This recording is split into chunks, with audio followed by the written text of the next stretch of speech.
Hey guys, welcome to my channel, and today I feel like it would be nice to talk about molecular geometry with the VSEPR models. So this is actually an abbreviation for valence shell electron pair repulsion. I'm gonna write it out there. Valence shell electron pair repulsion models, and they're going to determine how the molecule might actually look in space. So I'm going to delve into some examples right away. Let's get started. So first, let's take a look at beryllium dichloride. Okay, so first, in order to determine the geometry of this molecule, we must, our step one is going to draw the Lewis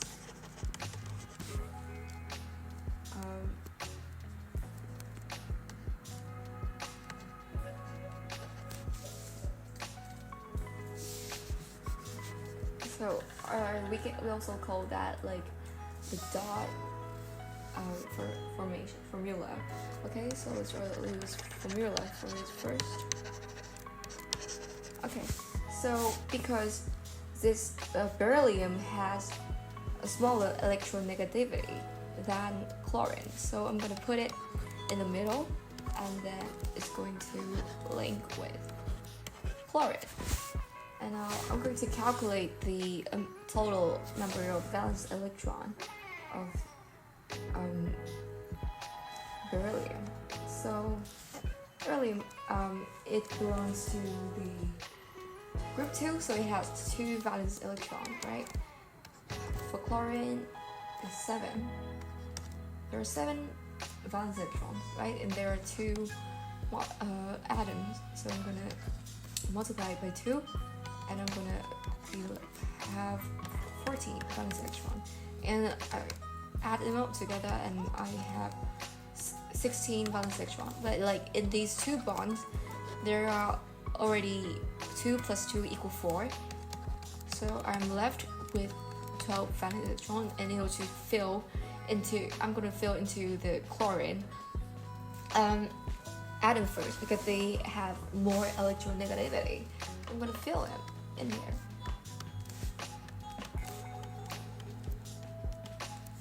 So as you might see now that actually for beryllium it does not satisfy the octet rule, right?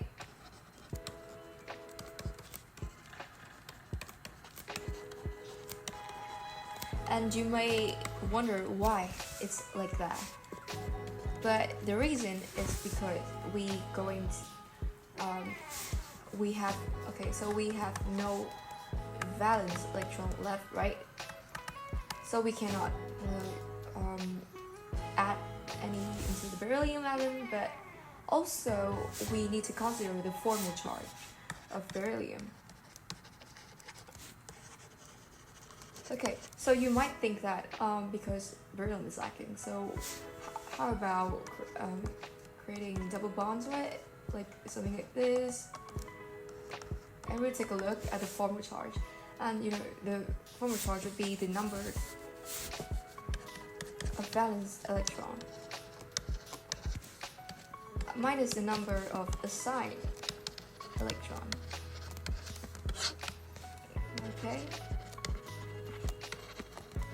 so I'm going to consider that of beryllium right here, and we have the number of valence electron of beryllium is 2, and we're going to minus, and we're going to minus 2, and we have left with 0, so the formal charge of beryllium now is 0. And considering for chlorine as well, and you have the valence electron of chlorine is 7, right? So 7 minus 1, 2, 3, 4, 5, 6, and 7 is 0, so we have like the formal charge of all these three atoms are 0. And however, for this configuration, you can see that the formal charge is a little bit different. Is 7 minus 6 equal 1 for chlorine, and for beryllium that's actually 4. 2 minus 4 here. If you look, and you can see that this is not likely, because if you look at the periodic table of elements, you will know that chlorine has larger electronegativity.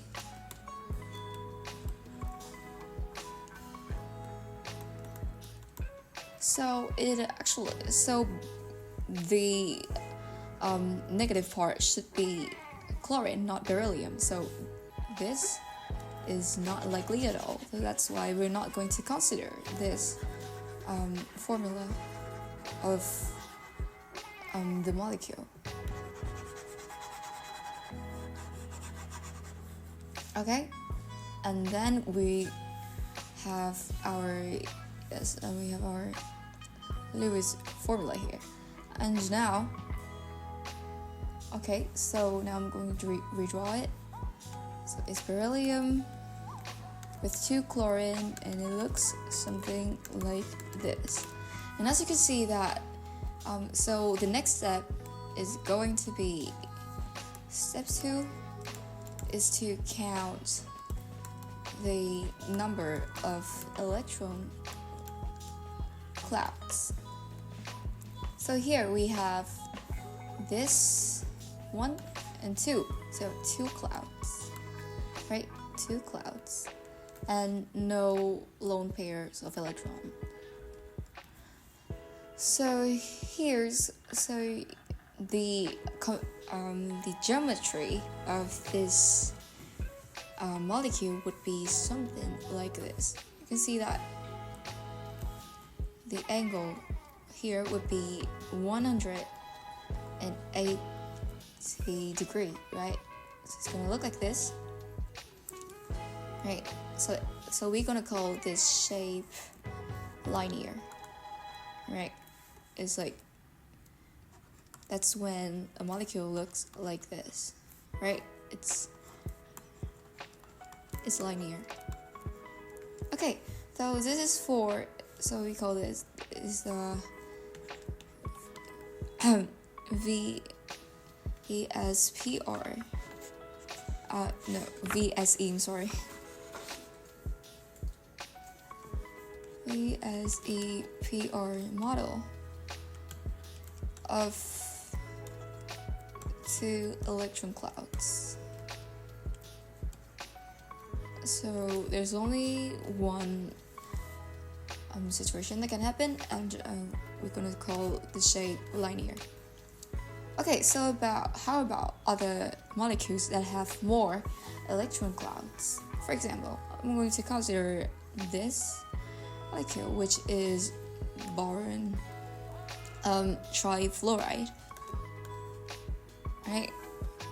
I'm going to consider a few ones of them. Actually, and sulfur dioxide, these 2. And so now I'm going to write the determine the Lewis formula of these 2 molecules. Okay, so first for this, we have boron belongs to group 3, so we have 3 valence electron for boron, and this one is there are 3 atoms of fluorine, and each one has 7 valence electron, right? So 24 valence electron, and now we're going to draw it in this form, and now we're going to fill the electrons, a valence electron in the fluorine, and we have fill like, I'm gonna count the amount of electron left, and we have 1, 2, 3. So there are like 6 in the bonds, and 1, 6 and 18 in in these lone pairs, and so we're gonna minus 6 and minus 18, and we are left with 0 electrons. So there is no lone pair in this configuration. And now we're going to count the number of clouds, electron clouds.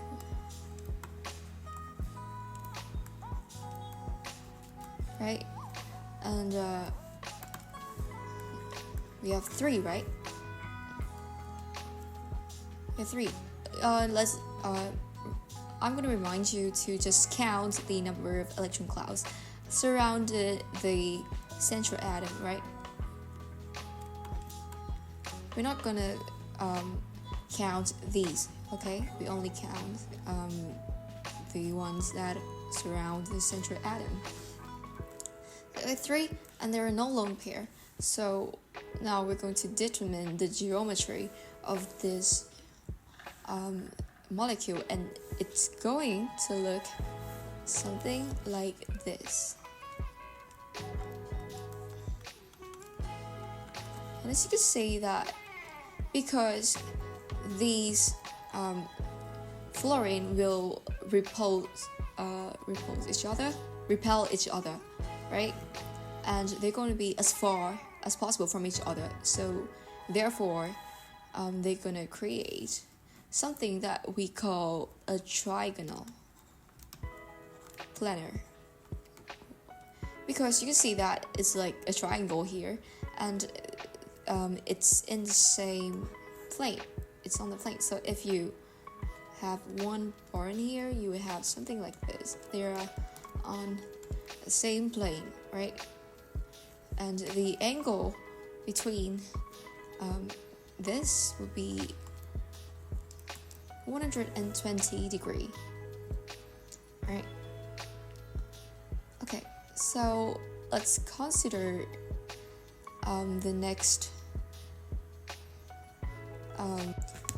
Considering sulfur dioxide, now I'm going to determine the Lewis formula of this this molecule. Let's see, S belong to the 6th group, so there will be 6 valence electrons, and it's the same for oxygen, right? And together they have 18 electrons. And so now, because oxygen is more electronegative, so I'm going to put sulfur in the middle. And now we're going to minus 4, because we have like 2 bonds here. And now we're going to fill the electrons into oxygen in order to satisfy the octet rule. And now I have left with 2 valence electrons. I'm going to put that on top of sulfur. Okay, so now you see that the more likely, if the configuration would be if we have to minimize the number of atoms that have formal charge. And also we need to there's some account for more electronegative atom gets more electron, right? So actually we have currently we have the formal charge of sulfur is 6 minus 4 equal to 2, right? And for these atoms, that's like minus 1 and minus 1. However, we have like 3 atoms with forward charge here, and that's way too much. There's also another configuration, which is forming like a double bond. Yeah, also another configuration is that forming double bonds so that there will be no formal charge. So I'm gonna draw it here. It's something like this. Like we still have this here. And now we have like no formal charge on these, but that's also unlikely because this oxygen is more electronegative. So actually something like this is going to happen, that there is only like one double bond, okay? There's only one double bond that's going to happen.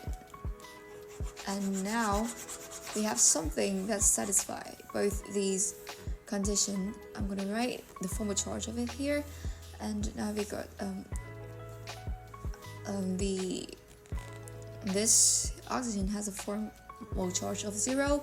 This oxygen has a formal charge of -1, and this is +1, right?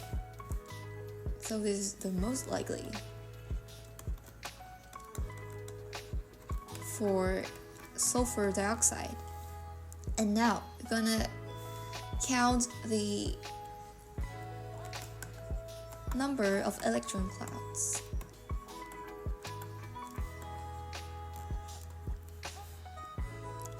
And okay, I'm gonna count like 1, 2, 3. We have 3 electron clouds here, and so it's gonna look something like this.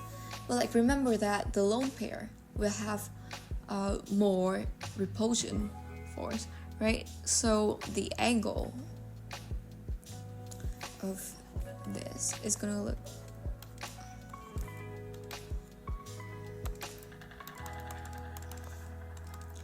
angle here is slightly less than 120 degrees.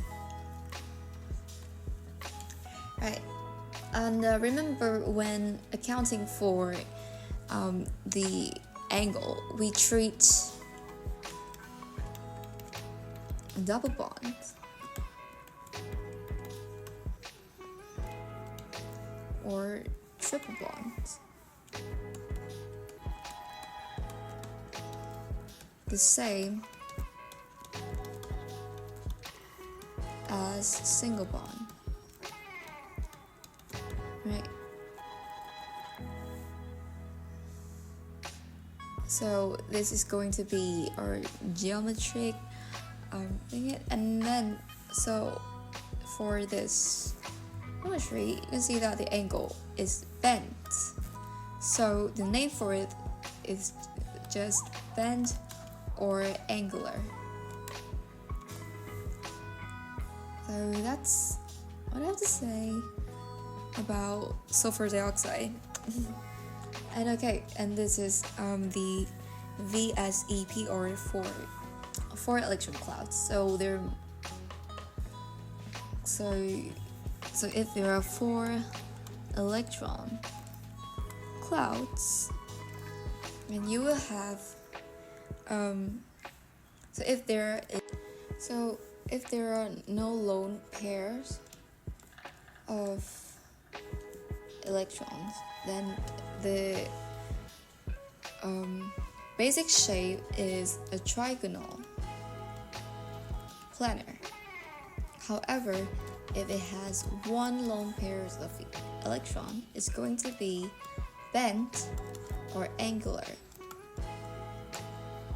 Right? Remember that. So let's move on to some other shapes that might happen. So let's take a look at this molecule, for example, a methane molecules, right? So here we, for carbon has 4 valence electrons. Hydrogen has 1, like there are 4 of them, so that would be 4, and together they have 8 valence electrons, right? And now we're going to find the Lewis formula of these two, of this molecule. And then, okay, I'm going to draw something like this, right? This is methane. And now we're going to minus it we have 4 bonds here, minus 8, and we have no electrons left to fill in.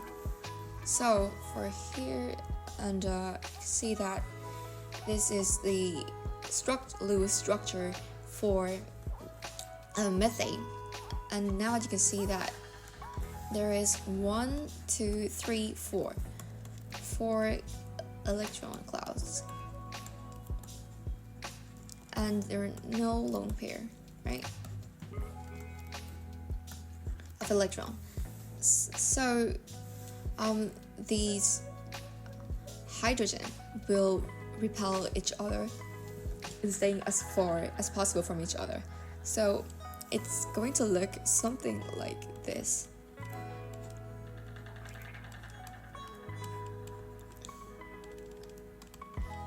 Here, and the shape is gonna be something like this. I'm sorry, I suck at drawing. Like, these are the hydrogen, and we call this the tetrahedral.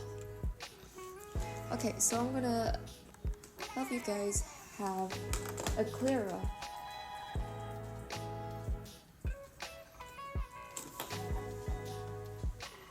visual.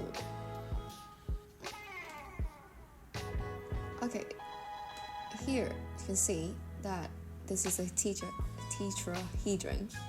Yeah. So it has 4 faces, and they're the same, right? So that's the tetrahedral. So how about molecules with lone pairs of electrons? That'd be different, right? And now we're going to consider a molecule like that. So I have here is ammonia, right? It does not smell good. And now I'm going to determine its Lewis structure. And for nitrogen, it belongs to group 5, so it has 5 valence electrons. And for hydrogen, that'd be 1, and I'm going to multiply it by 3 because there are 3 hydrogens here. And now together they have 8 valence electrons. And when I draw ammonia like this, I'm minus 6, and I have 2 left, and I'm gonna fill into the nitrogen because the hydrogen cannot be filled anymore. Okay? So here we can see that there are, how many clouds of electrons are here? 1, 2, 3, 4, right? 4 clouds of electrons, and we have 1 lone pair, right? And because the repulsion force of this lone pair of electron is a little bit larger than that of these bonds, so it's not going to be a tetrahedron anymore. It's gonna look something like this. So these are nitrogen. It's still pretty, and this is okay. And here we have this, and if you look down from here, you can see that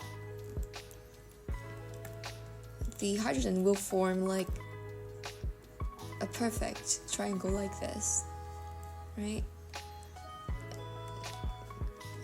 So we're gonna call this shape a trigonal, pyramidal,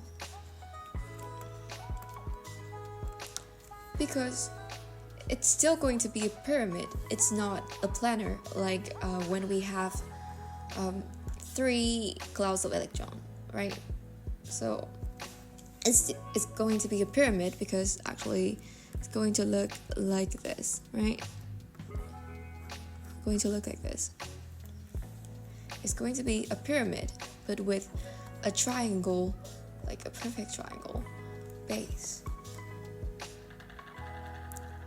So this is what we have when we have one lone pair of electrons inside a molecule.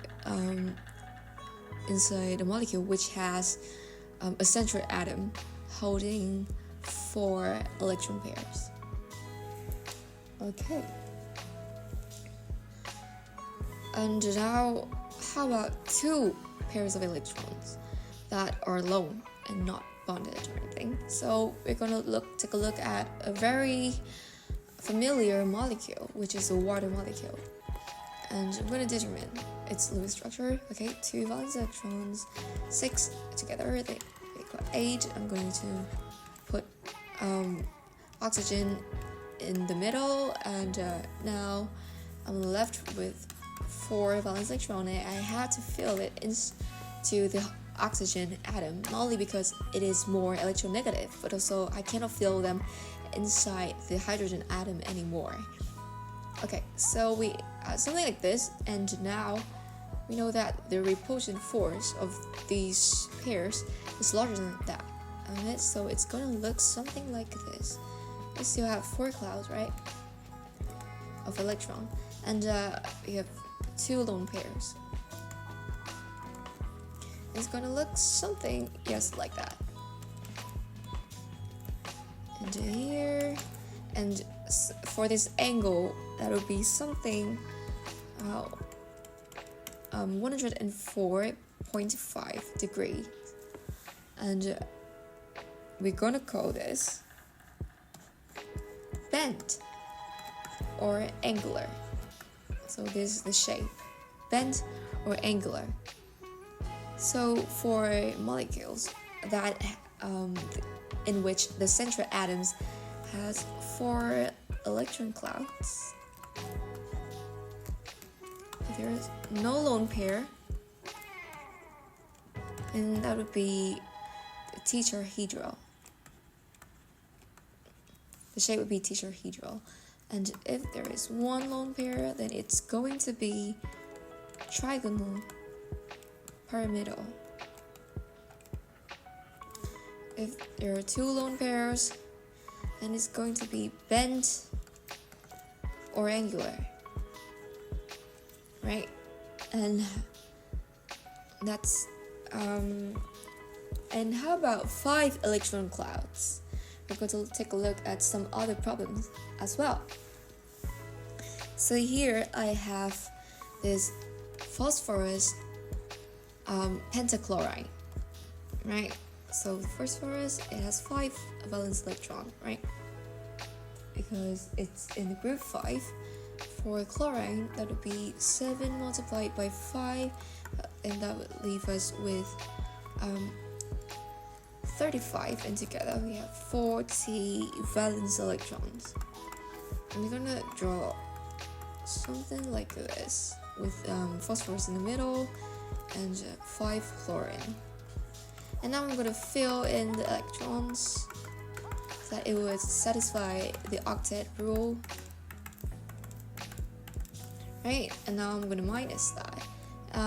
The amount of electrons we have left is minus 10 in the bond and minus 30, right, in the chlorines, and we have left with 0 valence electrons, so there's no lone pair, right? And now I'm going to count the number of electron clouds, and 1, 2, 3, 4, 5, and 5 electron clouds. So the shape of this is a little bit tricky. It's going to look something like this. It's pretty hard to draw,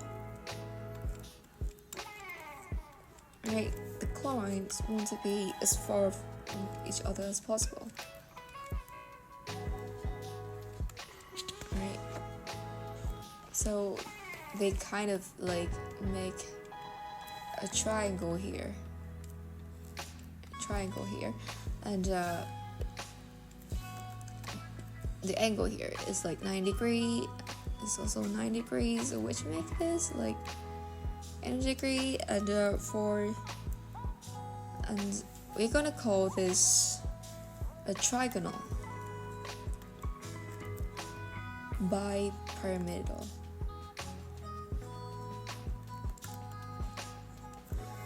And for better visualization, I'm going to look for an illustration online for you guys. Okay, this is what it looks like.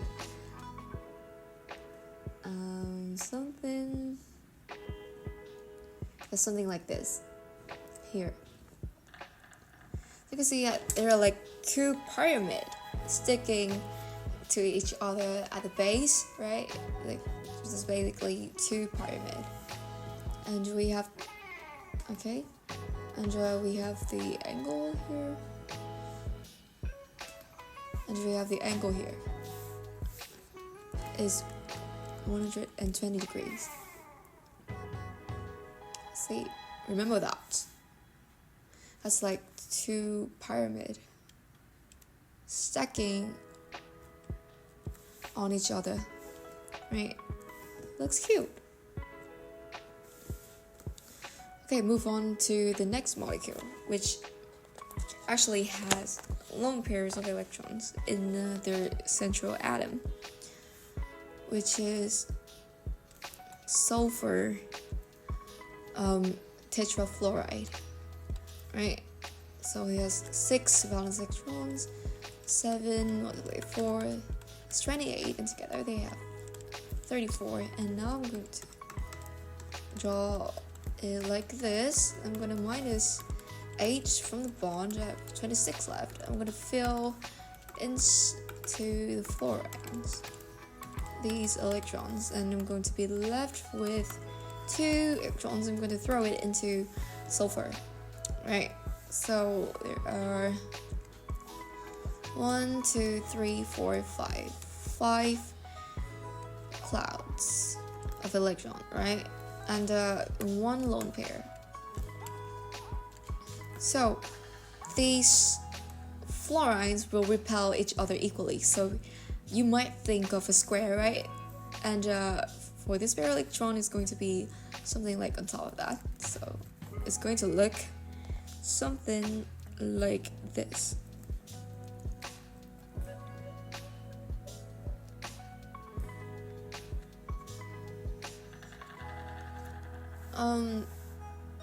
Wait, I'm sorry, that's not a square. I got mixed up with some other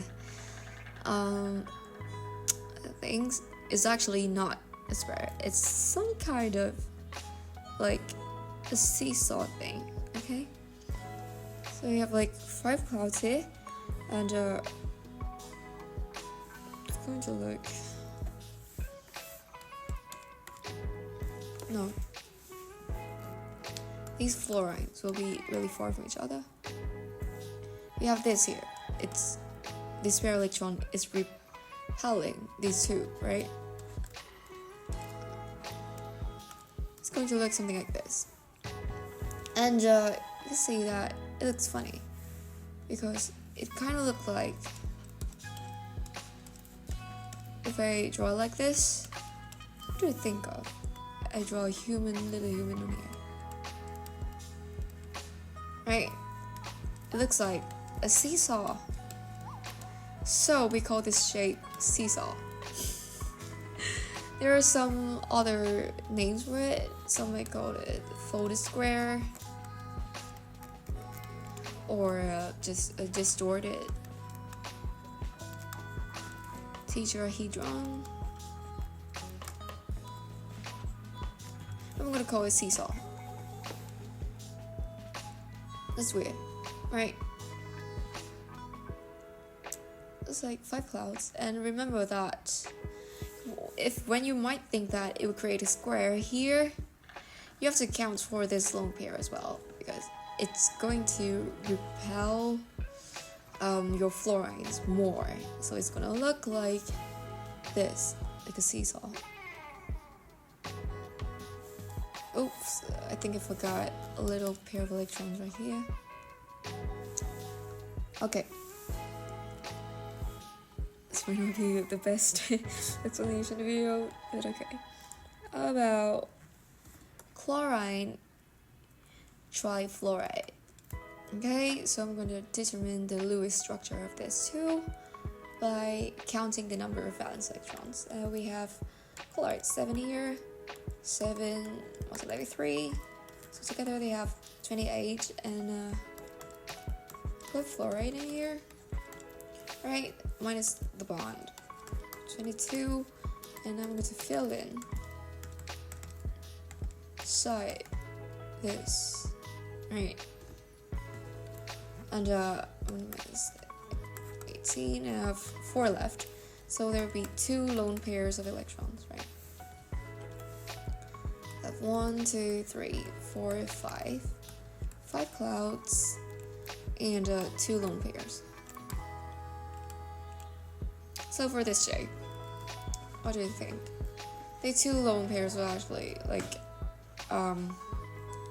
going to be on the other side of the plane. So this is chlorine, right? So fluoride. So it'll be actually like they're gonna be like this, right? So that for these actually these 3 fluorines will actually be on the same plane, right? It's kind of like divide the molecule into 2 parts. So it's going to look, so if we ignore these 2 pairs, it's going to look something like this, right?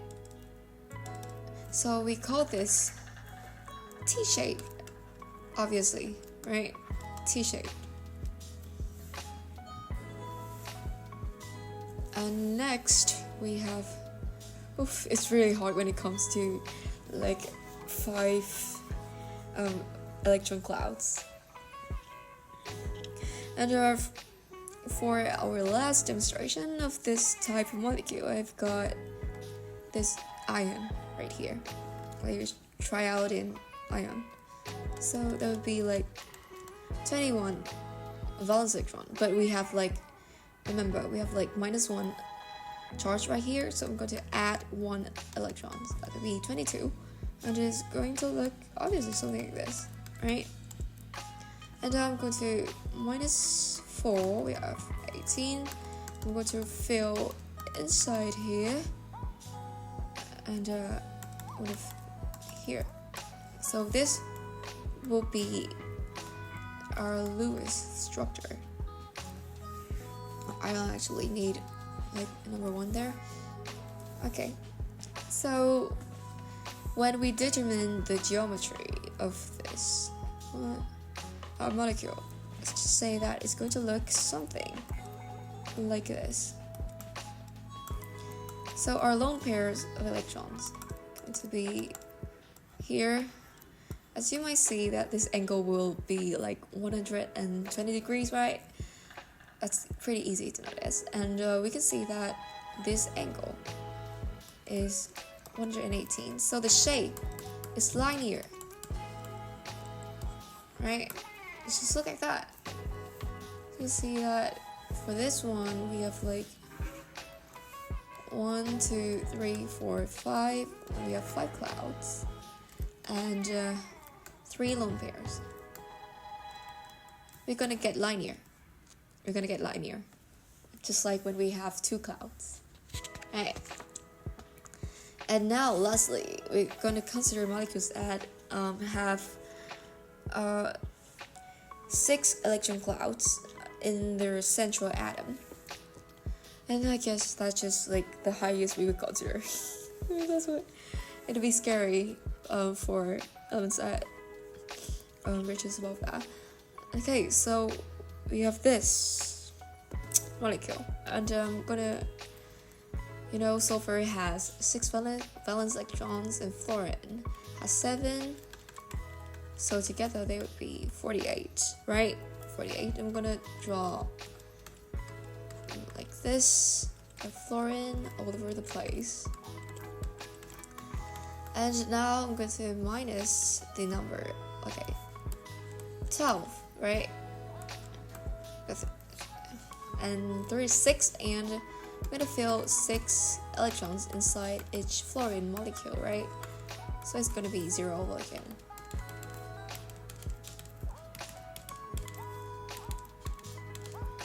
Okay, that'll be 0 over again, and so you can see now, you can count the number of electron clouds, right? That'd be 6 electron clouds, and they have like no lone pairs here. Well, no lone pair, and therefore the shape is going to be something like this. You can see that it kind of like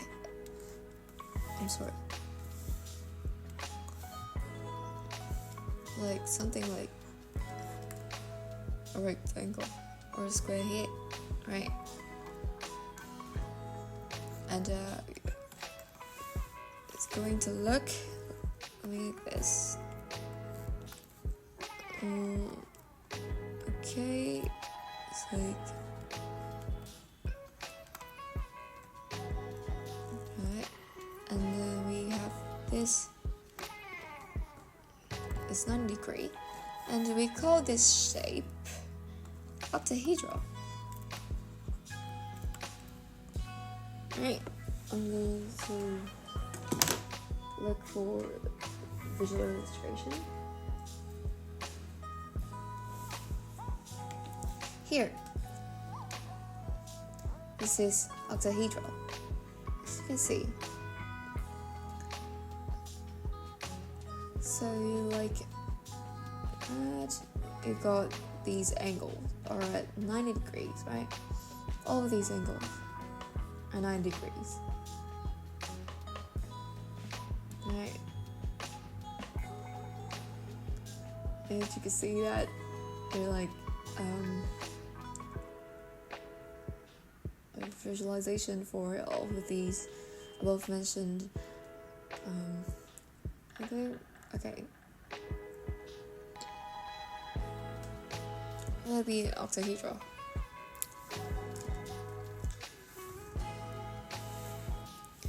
Next, we have this molecule right here. That is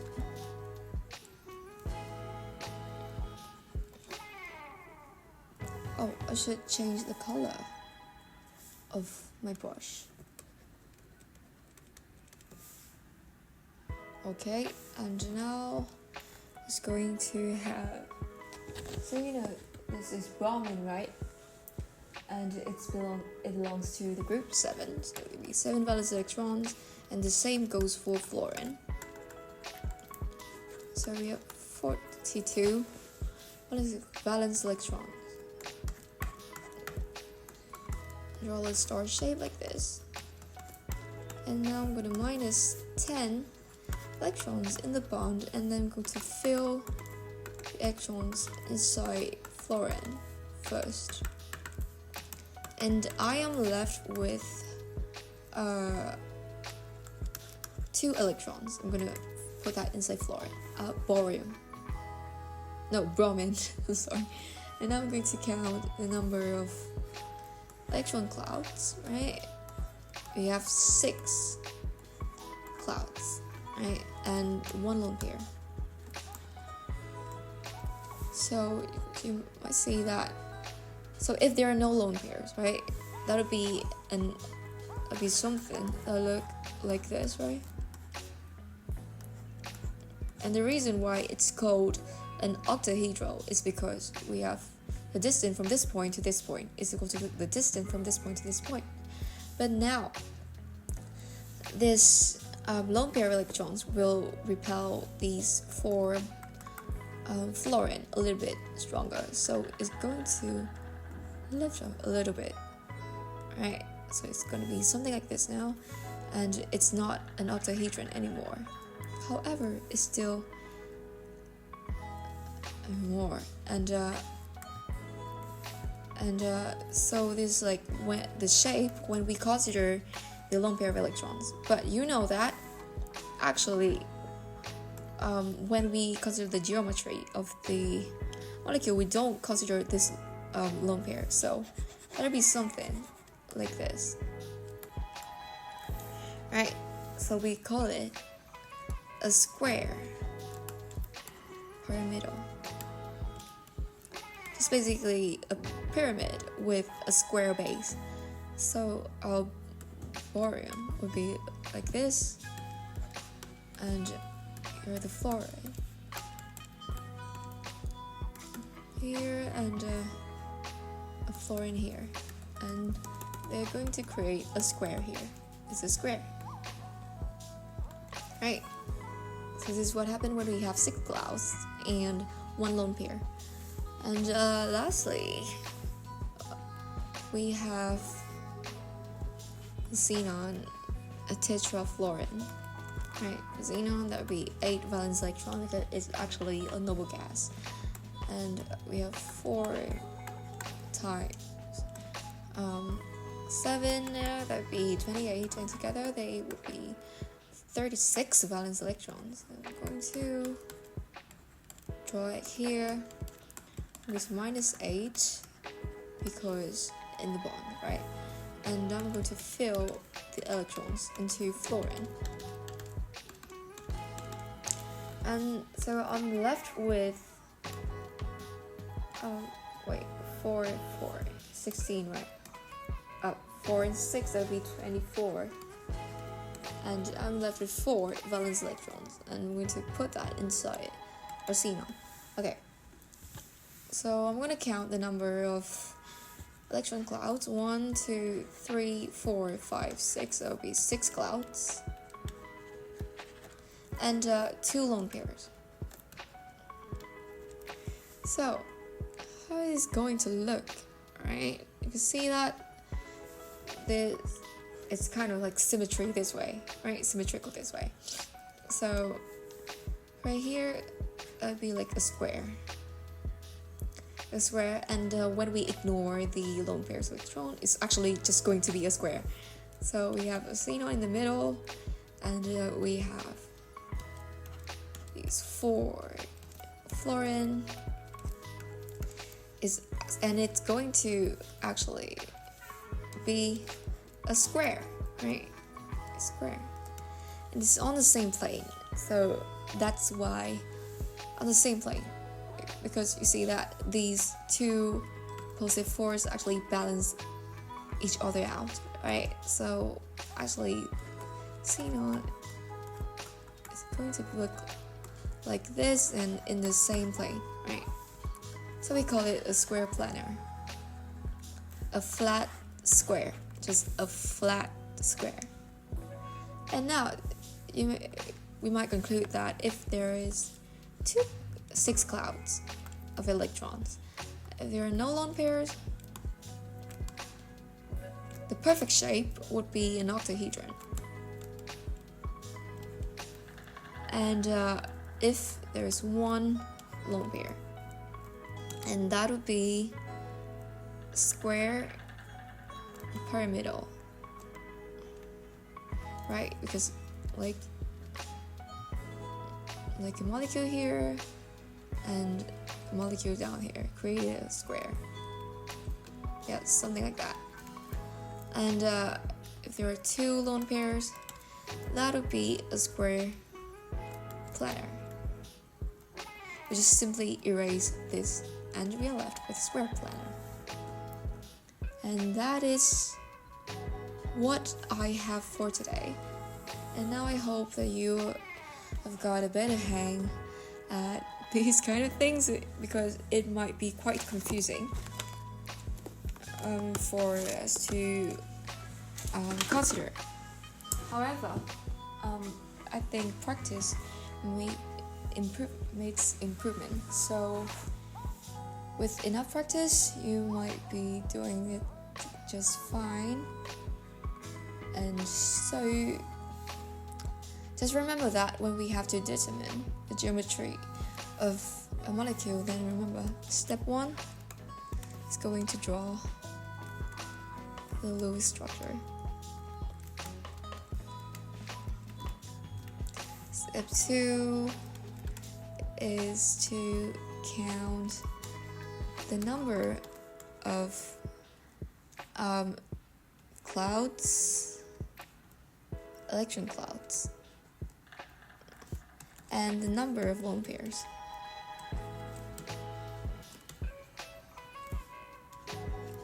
Of electrons. And step 3 is going to be determining the shape, right? And remember to treat single bond, double bond, and triple bond the same. However, the repulsive force of a lone pair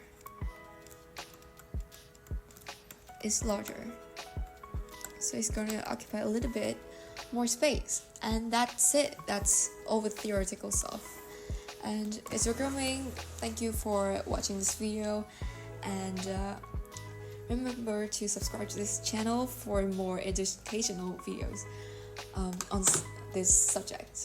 Bye bye.